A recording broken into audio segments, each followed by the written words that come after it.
just want to say thank you so much for being here with us. We're so grateful that you're here. We are honored that you would come here and worship Jesus with us this morning. Today we have this wonderful joy being able to lift his name high together, so let's not take that lightly. Let's lean in together today to what Jesus wants to do. My hope is that today will refresh you, that Jesus would make himself known to you in a sweeter way, and that our answer to him today would be yes to whatever he wants to do. So let's put our hands together, let's lift our voices, let's worship together today. Come on, hey, 1, 2, come on.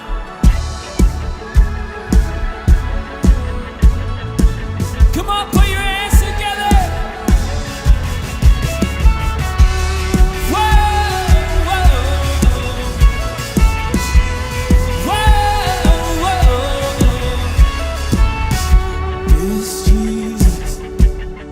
Carried our shame, this Jesus who rose from the grave, the same Jesus we worship today, we worship today. He came to us with grace and in truth, still with us. He's still on the move, the same Jesus. He's making us new. He's making us new. Come on, sing it. I know that my Redeemer lives. I know that my Redeemer lives. He's still keeping all his promises. The same Jesus, the same Jesus.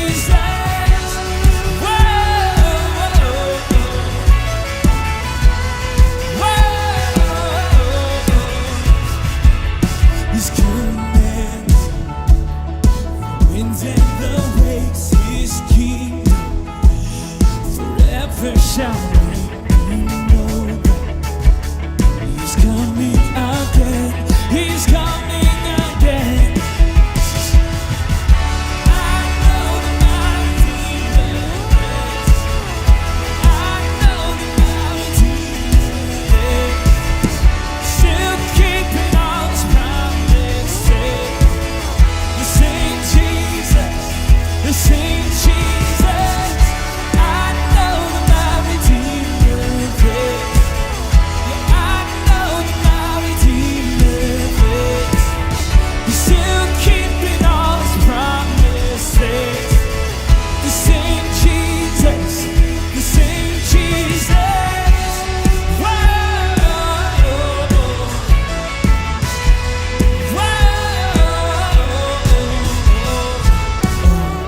The first and the last, the beginning and end. At the sound of his cry, all the world came alive. And he formed us from dust, put his breath in our lungs. We were made for his love, but we ran from the light. But he wouldn't give up on his daughters and sons. So he took up the cross and he laid down his life. And he did what he said when he rose from the dead, and he's coming back again. Come on, sing it. I know that my Redeemer lives. I know that my Redeemer lives. He's still keeping all his promises. The same Jesus, the same Jesus. I know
beyond my words. Your voice that calls the storm to peace is far beyond my failures, and He's reaching out to me. Further than my future, He's present through my past. The voice that set the universe in motion is calling me to lay it all down and step on the holy ground. This is our response to Him today. Let's sing. So I move, leave behind my inhibitions, and step out onto holy ground. And you move, stirring hearts to fall in worship. Your glory's all around, so we're standing on holy ground. Yeah.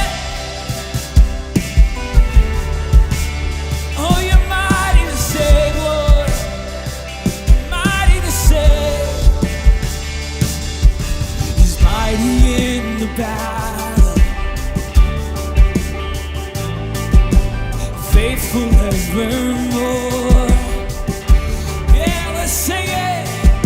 Your voice is moving mountains and breaking down the prison walls. So we lift a mighty shout and step on the holy ground. I know as I move, I leave behind my inhibitions and step out onto holy ground. And you move, stirring hearts to fall in worship. Your glory's all around, so we're standing on holy ground. He's high above and He's lifted up, and He's here with us today. Spirit moving now, we're joining in with heaven's sound. So let it out, come on right now. Let your praise resound. We feel your spirit moving now, we're joining in with heaven's sound. So let it out, come on church, let your praise out. Let your praise resound. As we feel your spirit moving now, so we're joining in with heaven's sound. So let it out, oh let your praise resound. We feel your spirit moving now, so we're joining in with heaven's sound. So let it out, oh let your praise resound. And I move, I leave behind my inhibitions. Come on, sing it and step out. Yeah, and you move, filling hearts to fall in worship. Your glory's all around. We're standing on holy ground. I move, I leave behind my inhibitions and step out onto holy ground. And you in worship, your glory's all around, and we're standing on holy ground.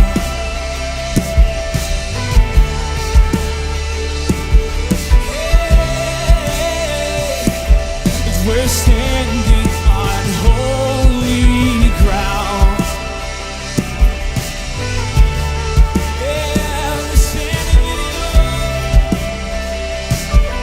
We're standing on holy ground. Amen.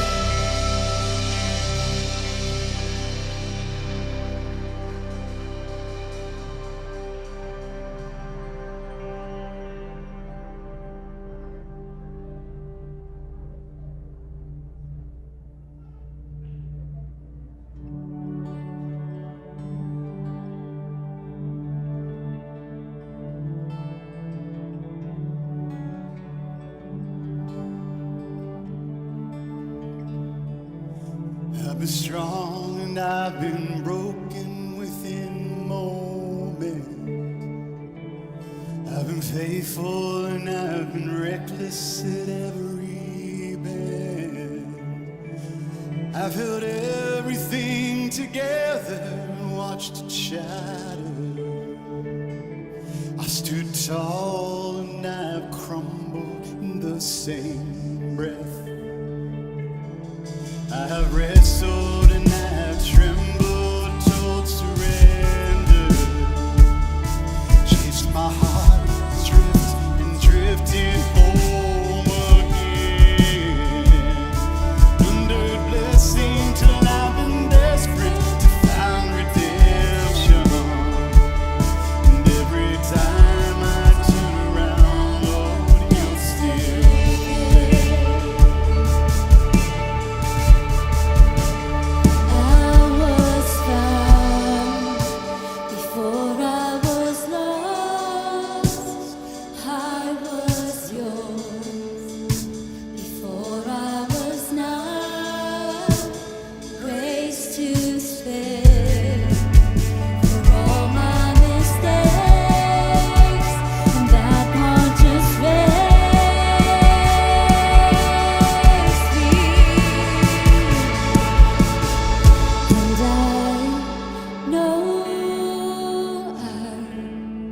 Don't deserve this kind of love. Somehow, this kind of love is who you are. It's a grace I could never add up to be somebody you still want. But somehow, you love me as you find me.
Don't deserve this kind of love, but somehow this kind of love is who you are.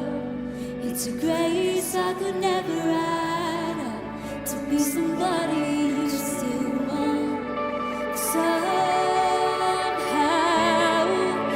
you love me as you find me.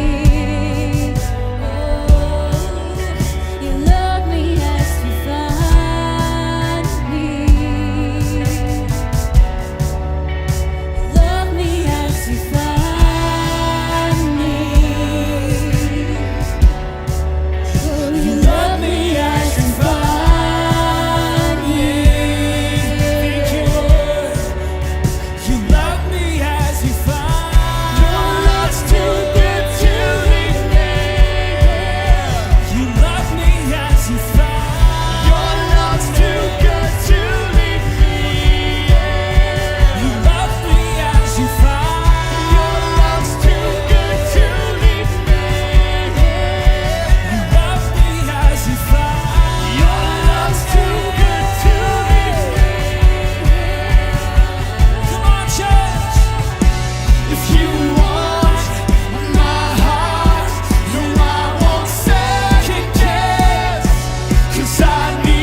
to grace I could never add, to be somebody you still want. Somehow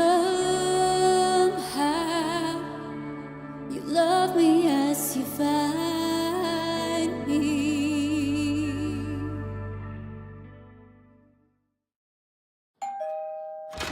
Good afternoon. Are you in need of any assistance today, sir? No. I could help you cross the street. No. I could help you cross your yard. No. I could help you cross your... No. Ow.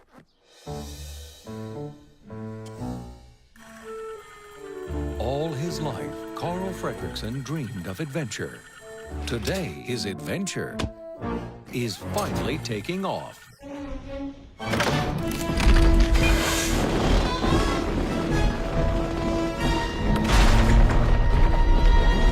So long, boys!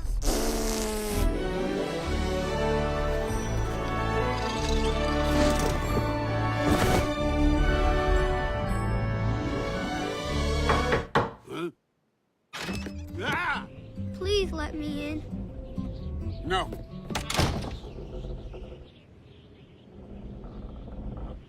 Oh, all right. Russell! Now let go! Where are we? Ah! What is that thing? Whoa! It likes me. Shoot! Go on, beat it! Ah! Hey, look, a dog. Sheep. Uh-huh. Speak. Hi there. Did that dog just say hi there? Oh, yes. Bruh! I have just met you, and I love you. Can we keep him, please, please, please? No. But it's a talking dog! Whoa, what is that? Get him!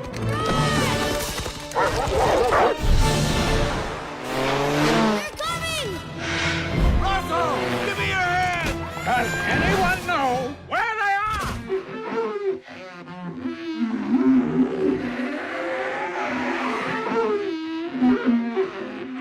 Disney Pixar's Up. Boop, beep, beep, beep, boop, boop. With my Wilderness Explorer GPS, we'll never be lost. Oops. Well, good morning, Lifepoint Online. Thanks so much for joining us. My name's Dean. I'm the lead pastor here at Lifepoint, and you are joining us on one of my favorite days of the year. We are beginning a series that we've done every year now for just a little over a decade called Now Playing. And in this series, we look at faith through the lens of film. And I want to be real specific about that. We don't look at a film through the lens of faith, but rather we look at the text and we kind of use a film to help us see God better, to see God's work in the world and what he's doing and what he wants for our lives in a more clear way. And so because of the pandemic and the lack of new films maybe that have been coming out over and over again, we kind of did classic films this year. We gave you different categories to vote on, and you did that at the end of last year. And so today we're jumping in with an animated film, and you voted for the film Up. So I remember taking my kids. Angie and I took our kids to see Up whenever it came out in the theaters.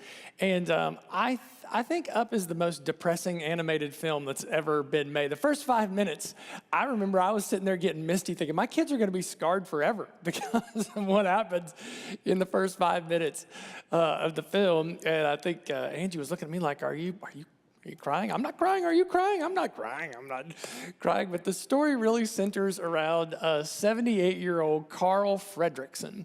And Carl has he's been a balloon salesman, right, all of his life. And so the idea, the plot is that Carl's wife, Ellie, has passed away. They've had this dream of going on this adventure to South America. And so Carl, in the midst of all this construction that's going on around him, how the world has changed, Carl hooks his house up to balloons, and he's going to fly his house to South America, which is great. The only problem with that is along the way, he realizes that he's got a stowaway, a little young guy whose name is Russell, which is Carl's worst nightmare, right? To be kind of this, I think they referred to him in the film at one time as curmudgeon Carl, right? This older guy, and now he's going to deal now with this younger guy along the way. But throughout the film, these two people, Carl and Russell, they formed this relationship, this odd friendship, which shows us a lot about ourselves. And of course, they save the world along the way. So here's what we're going to talk about via seeing the film today, kind of using it as a lens to look at the text of the book of Ruth, is that earthly friendship should always be rooted in eternal relationship. Earthly friendship should always be rooted in eternal relationship. And so the idea is that the gospel gives us the capacity to not only relate to God, but to relate to one another well in a way that shines God's light into the world. Now, when we talk about the gospel, just by way of reminder, we talk about the two sides of that on the one side that we're flawed, we're broken by sin, and we cannot fix ourselves. But the good news of the gospel, that's what the word means, good news. The good news is that God has sent his son to save us. So you've got the bad news, right, of the gospel, and you've got the good news of the gospel. I was thinking about, 6 or 7 or so years ago, my wife, Angie, she caught something in winter, and she developed a terrible cough. It kept her up for 9 or 10 days. She wasn't sleeping well at night. And you just got to know that whenever I married Angie, right, she's from the southern United States. Her dad was a pastor. And she was the closest thing to perfect that I had ever known. She grew up, man, she kept all the rules. She was spot on, never drank, never any, just right on growing up. And so whenever she has this cough, the doctor prescribes her cough medicine with codeine in it. And so the first night she takes this cough medicine, she's out. Like, I thought she was dead, right? I just thought, she's gone, right? So the next morning, I've got to make some coffee and sober her up a little bit. And, humanity in that sense is similar in that humanity's got a terrible cough. And we're not going to recover from sin by trying to fix ourselves and fix our own problems. So what God does is he sends his son into the world. In a sense, God has a prescription, right? He's got a cure for us for what ails humanity. And the cure not only allows us to live in right relationship with him through the person of Christ, but it allows us to live in right relationship with one another. So to look at that today, like I said, we're going to look at the gospel of Ruth, and I'll give us the narrative as best I can by using the Hebrew meanings of all the characters in the story. Maybe it'll help it make sense more. So the story in Ruth chapter 1 starts with a man named Elimelech, and his name means my God is king. He's married to a woman named Naomi. Her name means sweet. They live in Bethlehem, which means the house of bread and praise. So you've got my God is king, married to sweet. They live in the house of bread and praise, which sounds like it's going to be a great story, right? Eventually, they have 2 sons, Mahlon and Chilion, which mean weeping and pining, like pining away, like deteriorating, right? So, which is kind of like naming your kids, hepatitis and gingivitis. Like, I don't know why you would name your kids that way, but here you've got mom, dad, right? You've got them, you got 2 sons, house of bread and praise, everything's great until there's a famine that hits Israel. And Elimelech makes the decision to move his family out of Israel into a neighboring country called Moab. Now, the Israelites and the Moabites, they were fierce rivals. They were like the North and the South during the Civil War, like the Hatfields and the McCoys in some way. So it's kind of like foreshadowing in a book that you think, man, this is not going to turn out well. So they move the family over to Moab. Moab means washpot, by the way. For us, we would refer to that as a garbage can. So he moves his family over to the garbage can. And there, the boys, they get married. They marry 2 women, Orpah, which means fawn, and Ruth, after whom the book is named, which means friend. And so everything is fine until suddenly Elimelech dies. And so that kind of leaves Naomi, right, in a spot. She has 2 sons, 2 daughters-in-law, and right about the time that she seemingly gets used to that, has maybe gone through some of the grieving process, then her 2 sons, Mahlon and Chilion, they both die as well. And so much like the first 5 minutes of Up, it's like tragedy on top of tragedy on top of tragedy. And all of a sudden you find Naomi living in a foreign country with two daughters-in-law, Naomi being Hebrew, they both girls being of a Moabite background. And it's going to be a really tough go. It's going to be a tough slog for Naomi to live as a foreign widow, an older widow at that, in Moab, on her own with her two daughters-in-law, trying to provide for them. She knows it's just going to be tough. It's not going to go well. So she makes a decision. Naomi decides she's going to move back to Bethlehem, back to the house of bread and praise, and she encourages her daughters-in-law to stay in Moab, try to find husbands, try to get remarried, maybe start families, kind of start from ground zero. And she describes to her daughters-in-law, who love her very much, they feel very conflicted about what to do. She describes to them her life back in Israel when she moves home. And basically what she tells them is she's going to move back and she's going to be under-resourced for the rest of her life. As a widow, she's probably going to be resorted in Hebrew world at that time, and probably both cultures in that way, because she was not going to be able, she was older and she couldn't bear children. The culture in that day would not have seen her as valuable in some ways. She kind of would have been pushed to the margins, pushed to the edges. She would have had to rely on the Hebrew form of kind of social assistance for food and resources. And it was going to be a very, very tough life for Naomi. And so she encourages her daughters-in-law to stay in Moab while she returns home. Orpah, one of her daughters-in-law, says, you know what, you're right. I'm going to start over. I'm going to stay here. And no one blames Orpah for that. There's a moment in the film in Up where Carl is in South America and he is put in this position. He's kind of leveraged. He can either save the rare bird, Kevin, that's kind of become part of the film, or he can save his home and his memories and all the memories that he has with his now deceased wife, Ellie. He can't do both. He can only do one. And so Carl chooses to save his home and kind of give up Kevin. And no one blames him for wanting to save his home and save his memories. And it's not wrong, but at the same time, maybe it feels like there's just a greater level of right there. But Orpah decides, I'm gonna stay home. And so then Naomi looks at Ruth and says, hey, you do the same thing. You stay here in Moab and start over. But that's where we'll jump into the text in Ruth chapter 1 with Naomi encouraging Ruth, and then we're going to see Ruth's response. So we'll start reading in verse 15, and for some of you, these will be very familiar verses. You've heard them before. They've been read to you, or you've read them before. For some of you, maybe the first time that you've heard them. Verse 15 says, and she here is Naomi, see, your sister-in-law has gone back to her people and back to her gods. Return after your sister-in-law. But Ruth said, do not urge me to leave you or to return from following you. For where you go, I will go, and where you lodge, I will lodge. And your people shall be my people, and your God, my God. Where you die, I will die, and there will I be buried. May the Lord do so to me, and more also, if anything but death parts me from you. So Ruth looks at Naomi, and she has a very different response than Orpah. She looks at her and she says, look, I know we've got countries that don't love each other, and we have peoples that don't love each other. I know this doesn't make economic sense, but here's the reality. When I stepped into your family, when I stepped into relationship with you, your people became my people. And I think in reality, she's saying, because your God became my God. And so, Naomi, I'm with you.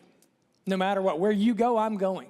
Where you die, I'm gonna die. Where you're buried, I'm gonna be buried. And there's this level of unique gospel friendship, right? For Ruth, you think about this act of immigration from one country to another. In our modern world, almost every act, right, of immigration is an act that people make great sacrifice, but they do it in hopes of a better life. Here, Ruth immigrates to another country with her mother-in-law, not her mother, but her mother-in-law, knowing that she's going to have a worse life. There's a level of sacrifice that we see that comes out in her relationship, in Ruth's relationship with Naomi, and this gospel friendship that's formed that is just incredibly intriguing, and it draws us into why would someone make that level of sacrifice? And so when they get back to Bethlehem, these two show up. They haven't been seen there probably in 15 years. And so there's this general sense in Bethlehem that, one of our community members has returned, and people are excited. They're like, hey, Naomi's back. And her response is so telling. She says to the people of Bethlehem, don't call me Naomi anymore. Remember I said Naomi, her name means sweet. Don't call me sweet anymore. Rather, call me Marah, which is their word for bitter. She says, because I went out sweet, but because of all the things that have happened in my life, because of the storm that I've faced, because it feels like my world has caved in on me, I have returned bitter. Now, I'm sure on the way that Naomi would have explained to Ruth, look, we really only have one hope. It was Leviticus chapter 25. It's described in Hebrew law is the law of the family redeemer. So the only hope they really have for a future in Bethlehem is if someone from their family, a family member, would marry Naomi back into the family, pay off Elimelech's prior debts from 10 years ago, 15 years ago. I mean, they really didn't have a process for declaring bankruptcy or anything like that. So the debts would have to be paid off by someone else. Naomi would have to be married back into the family, and then she could be provided for. But the reality is Elimelech's debts were high. As I mentioned before, Naomi cannot bear children, and that was how women in their world, shouldn't be that way in our world today, right? But in their world, that's how women were seen as valuable, as providing children and future and providence. And because Naomi would be a widow who would not be able to do that, the likelihood of someone being willing to pay off these great amount of Elimelech's debts. I mean, now someone could also marry Ruth, but Ruth is a foreign widow. In their world, you read Leviticus chapter 23. I mean, there were people, Hebrews, who wouldn't even offer a Moabite bread or water. At some points along the border, they wouldn't even allow Moabite men to enter the country. I mean, that was the level of rivalry between these two nations. And so the likelihood of that happening was extremely low. But they had a form in their culture of social assistance in Hebrew world, which kind of said that whenever grain was harvested, anything that fell on the ground stayed on the ground. And people who were economically distressed or had been marginalized for whatever reason or needed food, they could go along and they could pick that grain up. And their hopes were they could go along in a daily routine maybe and pick up enough kernels of grain to form a cake or something on a daily basis so that they would have food to eat. And so when they get back, Ruth begins to engage in gleaning, and she ends up at the field of a man named Boaz. Now, unbeknownst to Ruth, there is a distant family relationship between Boaz and Naomi. And Boaz, I'm sure because of the size, a smaller community, grapevine travels fast, word, gets around, and he finds out quickly who Ruth is, understands his relationship with Naomi. And so as God worked it out providentially, Ruth ends up in Boaz's field, and we'll pick the text back up there. And this is kind of a lengthy text that I'm going to read, but it certainly describes the narrative and what's going on in Ruth chapter 2. So we'll start reading in verse 8.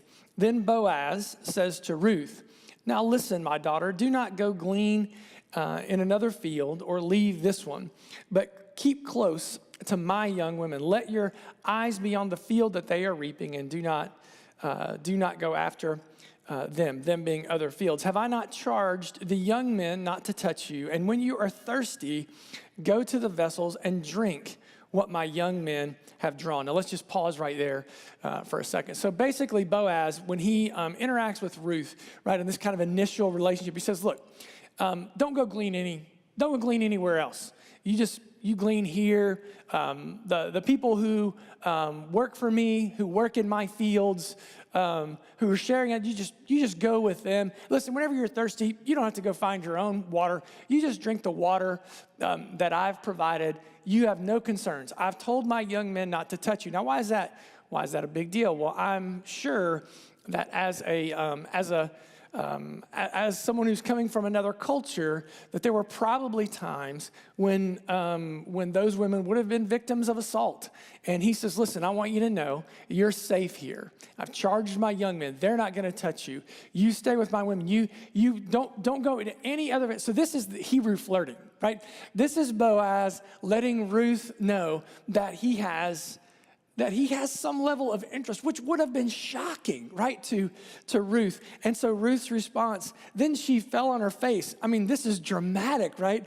She falls on her face, bowing to the ground, and said to him, why have I found favor in your eyes that you should take notice of me, since I am a foreigner? But Boaz answered her, all that you have done for your mother-in-law since the death of your husband has been fully told to me, and how you left your father and your mother and your native land and came to a people that you did not know before. The Lord, right? That's the name there, Yahweh. The Lord repay you for what you have done, and a full reward be given to you by the Lord, the God of Israel, under whose wings that you have come and taken refuge. And I love it that what Boaz says to her has little, if anything, to do with her physical appearance, other than the fact that it may have been physically obvious that they were from different cultures. I don't know. But it has everything to do with Ruth's character. This level of attraction that he has for her is based on the inside, not based on the outside. He says, listen, I've heard everything you've done. I've heard how you sacrificed to come here to support Naomi. Even though you're not from here, even though you're not our people, you've become our people. Even though our God is not known in Moab, our God has become your God, and our God fully repay you. He says, fully reward you for what you have done. And then she said, if I have found favor in your eyes, my Lord, for if you have comforted me, spoke kindly to your servant, though I am not one of your servants. And then listen, this kind of gets ratcheted up a little bit here. And at mealtime, Boaz said to her, come here, eat some bread, dip your morsel in the wine. So she sat beside the reapers, and he passed to her roasted grain. So he's saying to her, listen, you don't have to go make your own cake, right? You don't have to go make your own food. The people who are making my food, they'll make your food. Hey, where are you sitting, by the way? You come sit by me. And if you want to dip the bread, you can dip the bread, just dip it in my glass. You don't worry about it. You don't have to go do your own thing. I'll provide for you. So she sat beside the reapers, and he passed her a roasted grain, and she sat and ate until she was satisfied. And she had some left over. And I was thinking through this. You think about somebody who immigrates from one culture to another culture, who expects to be hungry all the time. What was it like for Ruth to eat until she was completely full? When she rose to glean, Boaz instructed his young men, let her glean even among the sheaves, and do not reproach her.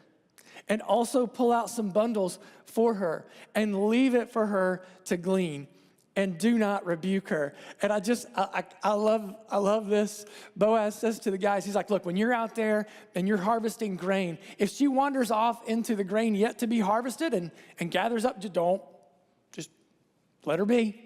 And he says, as a matter of fact, if you see that Ruth is behind you while you're gleaning and putting them underneath your arm, what I want you to do is I want you to just drop a big handful on the ground and let her come behind you, and she can glean that and pick those up. And then he's, in the narrative, he sends the extra home, right, with Ruth to make sure that Naomi, and what you see in the text is that Boaz is going out of his way to provide and to provide. But the beautiful thing about Ruth and Naomi is that they see this providence, and they're grateful for Boaz, but they see this providence as coming from the Lord through him to them. And when Ruth gets home and she's telling Naomi everything that's happening all along the way, she says, he's a family member. He could redeem us. And so this relationship between the two of them goes back and forth for 4 months. And you're like, why does it take that long? Like, what's the developing idea? It takes that long for Boaz to work out how and what Elimelech's debts are from years ago, and to talk with the leaders of the city and how much he would have to repay to then marry Ruth and bring Naomi into his family. So that's all the narrative. And I think there are 3 things that we learn from the narrative that help us move forward in gospel relationships in our world. The 3 things, just real quick, and then we'll go back over 3 things. Number 1, the world needs men like Boaz. Number 2, the world needs friends like Ruth. And number 3, the world needs a redeemer like Jesus. So the world needs men like Boaz. Boaz, it seems, is in his 30s or 40s, single, has a job, and loves God. It's a very rare thing, right? Boaz doesn't need every woman, so he can choose a godly woman. And I love it that Boaz, he doesn't seem to have a list, right? He doesn't say, well, she's got to be saintly like Mother Teresa, like basically lived in a monastery, all of her life and never had any other relationships. He doesn't say she's got to cook like my mom. She's got to look like Ariana Grande and dance like Beyonce, right? He doesn't seem to have a list based on externals or anything along those lines.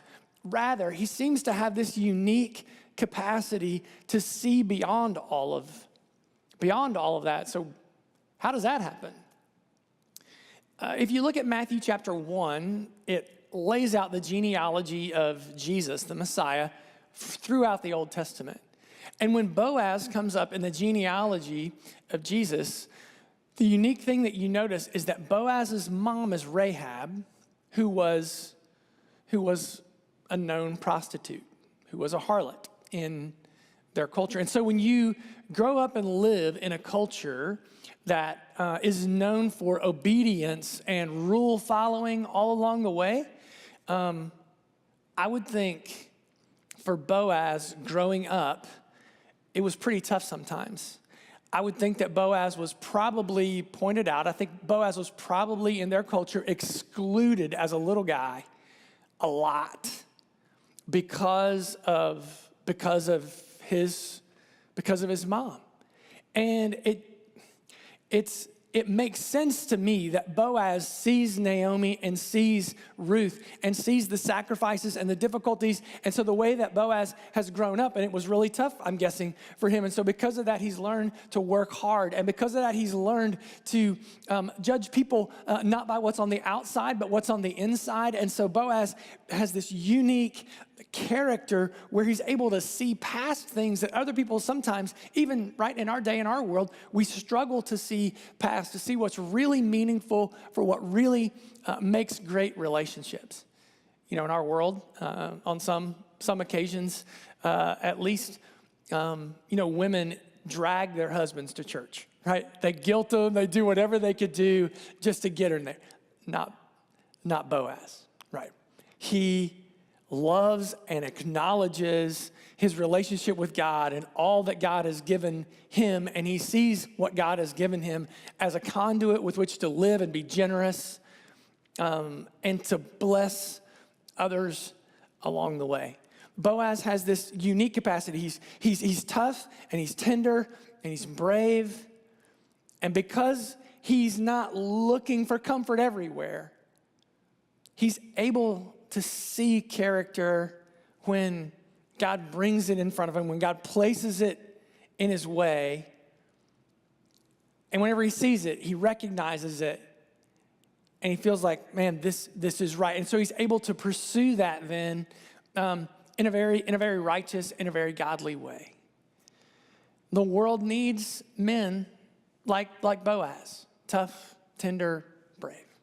The second thing is that the world needs friends. I would say not just friends, but women like Ruth. Ruth is the real hero in the story. We wouldn't even know about Boaz, right? We wouldn't even know his name if it wasn't for Ruth and her determination to say to Naomi,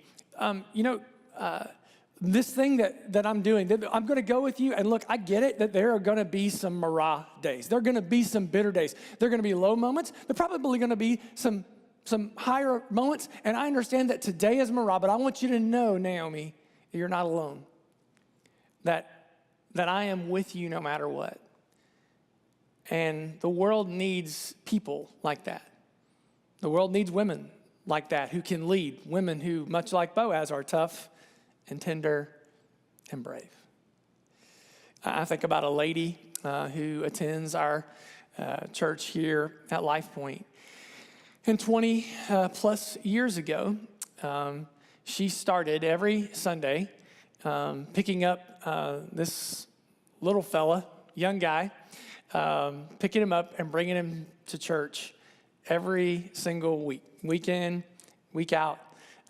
Little guy, his family, he has some unique intellectual challenges, and so she would go by, she would pick him up. His mom died whenever he was young, and so along the way, over the past 20 or so years, she's kind of become a surrogate mom, and she's kind of answered questions that, little fellas ask their moms along the way that are kind of sometimes, I'm sure, awkward and uncomfortable for her, but she's just hung in there with him. And, if you do the math on that, for just 20 years, that means 1,040 times, minimum, I guess, 1,040 times she has gone out of her way to care, to bless a family, and to care for a young man who's dealing with his own challenges and struggles, who's dealing with the reality that he lost his mom at a young age, and he's navigating that. And so basically what she does is she looks at this young guy and she says, look, I know there are going to be some good days. And I know right now these are kind of Marah. These are the bitter days. These are the tough days. But where you go, I will go. Our people are going to be the same people. Because your God, my God, same God. And we're going to learn to love him together. It was amazing in Ruth's world. It's amazing in our world whenever we see it. When we do a series like Now Playing, what draws us to these stories, these dramatic stories of love and sacrifice and depth, is that they reflect a greater story. And so, the world needs men like Boaz, and the world, it needs friends like Ruth. But the third thing, and really the most important thing, is that the world needs a redeemer like Boaz. Here's kind of how the narrative ends in Ruth chapter 4, verses 13 and 15. It says this: So Boaz took Ruth, and she became his wife. And he went into her, and the Lord gave her conception, and she bore a son. Which in their culture, having sons to perpetuate their legacy and having sons who were seen in their culture as the protectors and the providers would have been incredibly important. The people would have seen her as so blessed. And the women said to Naomi, not to Ruth, but to Naomi, "Blessed be the Lord who has not left you this day without a redeemer. And may his name be renowned in all of Israel.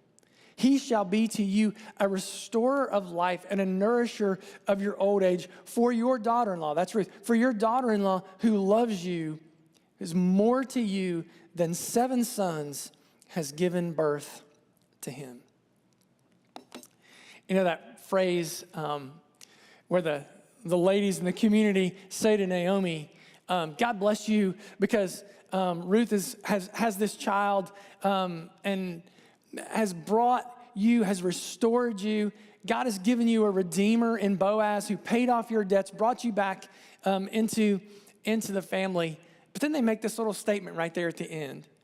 They say that, Naomi, you know, Ruth, this foreign Moabite, this people that we are separated from, that we do not like, that don't like us, Ruth is better to you than 7 sons. Not just something that we hear, but that would have been a huge statement in their culture. Again, sons were seen as the blessing, the providers, the perpetuators of legacy, protectors of a family and security, and all those kinds of things. They say Ruth is better to you, not just than sons, but 7 sons. 7 being the number of completion, the number of fulfillment. And basically what they're saying to Naomi is, Ruth is better for you than a comfortable, easy life. And I would say that to us this way, that God's grace to you is more important than a comfortable life. If you and I don't have the grace of God in the most difficult moments, we're going to wilt. In the crises moments, we're not going to make it. Here you've got Ruth who says to Naomi, listen, I'm going with you no matter what. I'm going to leave my father's house. I'm going to give up the wealth, the providence of my father, the thing that I can depend on, and I'm going to go to Bethlehem with you. And so what I'm going to do is I'm going to give up any wealth, any riches that I have, and I'm going to trade that for your poverty, going to Bethlehem to leave with you. I'm leaving my father's house. I'm going to go with you. Does that sound familiar to you? You see, we have a Redeemer. We have one who at great sacrifice to himself said, I'm going to leave eternal heaven. I'm going to leave my father's house in heaven. I'm going to come to earth. I'm going to go to Bethlehem, and I'm going to do this. I'm going to give up life so that you can have. That's essentially what Ruth says. And I'm going to give up this life I have in Moab so that I can help you have life. And Jesus says, listen, I have come that you might have life, and not just any kind of life, but I have come that you might have an abundant life, the kind of life that's prepared for the Marah days, the kind of life that's ready when bitterness comes. God's grace is better for you and for me than a comfortable, easy life, because when we know the grace of God in that way, that fills us and fulfills God's purpose in our lives. And when we face the most difficult of days, not because we're strong, but because He is strong in us, right? We are weak, He is strong. We sense His strength in us, and we know that we can take steps forward. We know that we can move forward. We know that we have this hope. We have this sense of peace on the Marah days of our life. We realize that we're not just facing the things that go on in this world, but that God graces us with a capacity to have relationships that matter, and that we can face eternity. There's an old hymn we sang when I was a kid growing up in church called "Because He Lives." And there's a line that says, and I know that I can face uncertain days. Not because I'm strong, right? But I know that I can face uncertain days because He lives. And so if you're here today, you're watching and you're not a Christian, you need a Redeemer. You need someone that is going to pay the price, that's going to buy you back. It's going to pay the price for your sins, for the wrongs that you've done yesterday and years ago. That's going to come alongside you and say, you know what you can't do for yourself, I'll do for you. Remember, humanity is sick. We have a terrible cough. But God has a prescription for us. God has a cure for what ails us at a soul level. And it's not a list of rules. It's not a religion. It's not a you gotta do these things. As a matter of fact, is you can't accomplish these things. You can't do these things. So I sent my son for you, to you. And He has paved the way by paying the price. He's our Redeemer who has given Himself for us. So if you're here and you don't have a relationship with Christ today, you're watching with us, the most important thing you can do today is take the step, the initial step of following Christ. If you're a Christian, man, woman, you're watching today, the most important thing that you can do is that grace that you receive to start your relationship with God is the same grace that you need today to fill your life with the presence of God.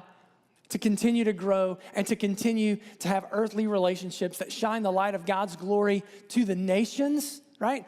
Globally and locally. The same grace that you received when you became a Christian is the same grace that you continue to need and depend on today. If we don't have it, on the most bitter, parched, dry days, we're going to wilt. And so today, your call, in a sense, is to come back to be renewed in the grace of God. And I pray that because of his providence, because of the way that he loves us, because of the way that he has over and over and over again provided for us, that we will lean in to this incredible unmerited favor, this incredible grace that he has provided for us. Let's pray together. God, we come to moments where we consider your grace. And Lord, we are so grateful for it cosmically, but God, I pray that we will learn to be grateful for it daily. That we would be so aware of your goodness and kindness to us, God, on a daily basis, that we would see it, and because we see it, we would be changed in it. And so God, I pray for anybody who's listening today, that however your grace needs to be applied to their lives, whether received for the first time, whether renewed after years and years and years of following you. Lord, I pray that the grace of God, that your grace, your kindness, your favor would grow up in us unto full maturity in the person of Christ. It's in your name we pray. Amen. Well, if you're listening today, and today is your opportunity to take that first step into relationship with Christ, what we call salvation, on whatever platform that you're watching, you'll see a Next Steps button. If you're watching on Apple TV or Roku, you have to go to lifepointohio.com/watch. But whatever platform you're watching on, there's a Next Steps button. If you click on that Next Steps button, there's another button there that says, Today, I accepted Christ. You'll click on that button and let us know about this decision that you've made. We have written a book for you called Your Next 30 Days. It'll just help you to know where to go from here in this new relationship that you've begun with Christ. We would be more than happy to send you a free copy of that book. If you would like to share a prayer request with us, whether you're Christian or not, you can also do it there at the Next Steps button. You can just submit that to us, and it would be our blessing to pray for and alongside of you in terms of whatever God is doing in your life. If you would like to take the step of going public with your faith through baptism, you can start the conversation there at the Next Steps button. There's a button to do that as well.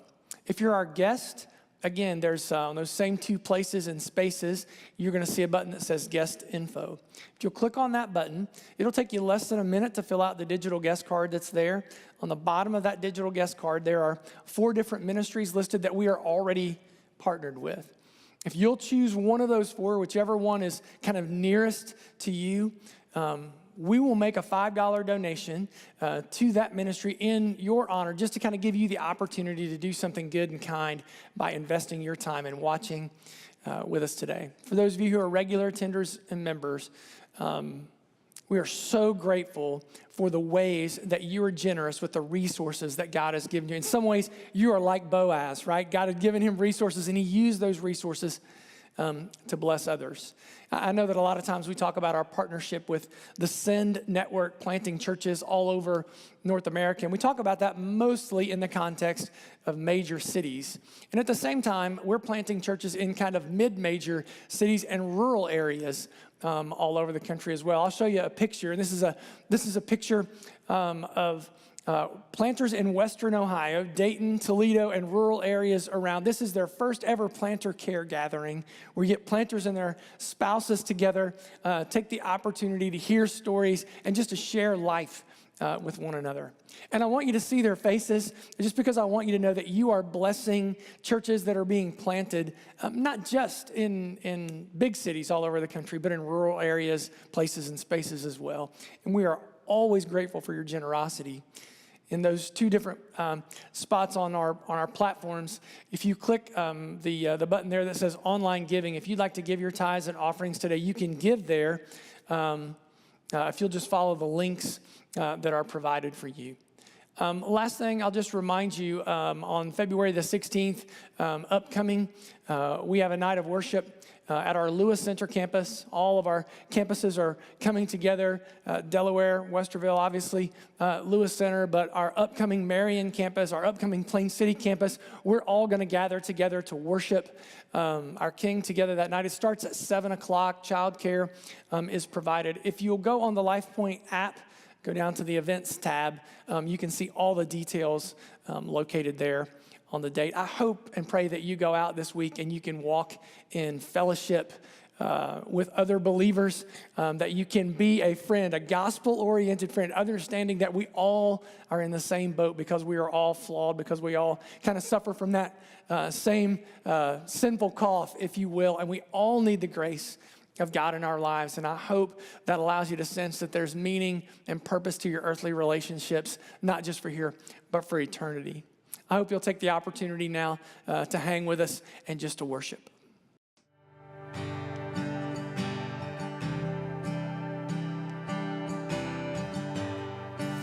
Worthy of every song we could ever sing, worthy of all the praise we could ever bring, worthy of every breath we could ever breathe. We live for you.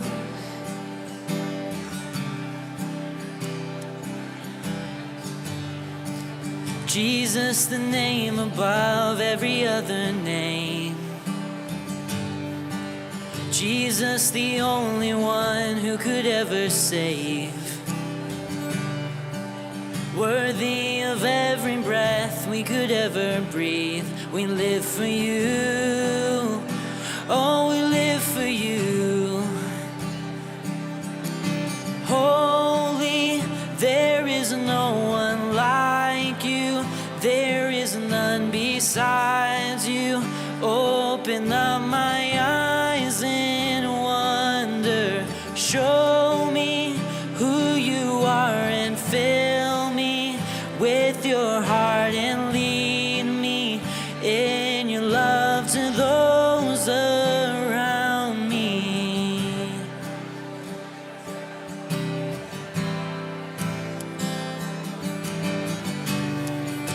Worthy of every song we could ever sing, worthy of all the praise we could ever bring,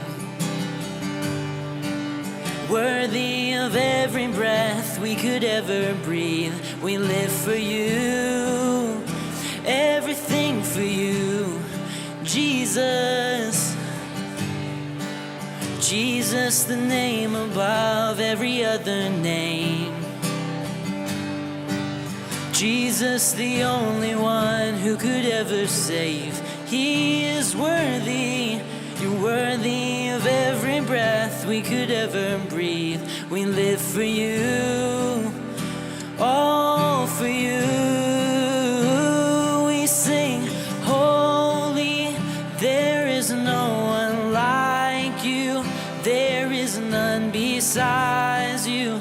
Open up my eyes in wonder. Show me who you are and fill me with your heart and lead me in your love to those around me.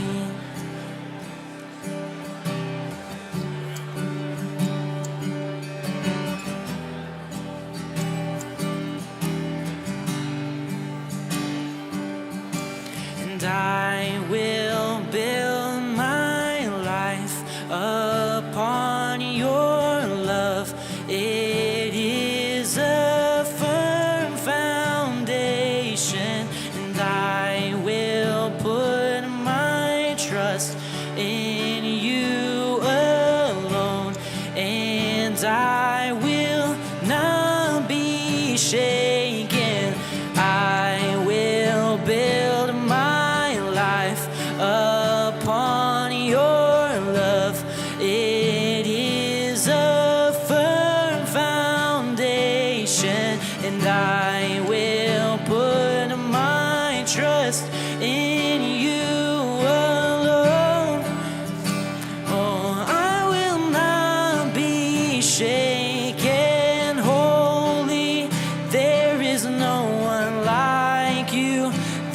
is none besides you. Oh,